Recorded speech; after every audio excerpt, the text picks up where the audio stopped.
എടി നീയും അവനെ ചേർന്ന് തന്നെ പറ്റിക്കായിരുന്നല്ലേ? എടാ നിന്നെ ഞാൻ എന്റെ ബെസ്റ്റ് ഫ്രണ്ട് ആയിട്ടല്ല കണ്ടത്. ഞാനും അങ്ങനെയാ കണ്ടത്. എങ്ങനെ?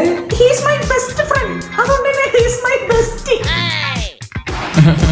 എടി നീ അന്ന് അമലിനെ ഇഷ്ടമാണെന്ന് പറഞ്ഞ അത് കഴിഞ്ഞ് പിന്നെ നീ അബിയുടെ പോയി ഐ ലവ് യു പറഞ്ഞു.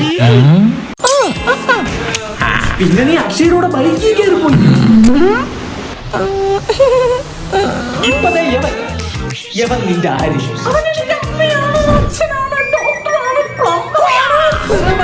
എനിക്കൊന്നും കേൾക്കണ്ട. എടാ നീ ഒരെണ്ണം തച്ചു വെച്ചോ. എന്നെ ഇഷ്ടമല്ല പിന്നെ എന്തിനെ എന്നെ കിസ് ചെയ്തേ?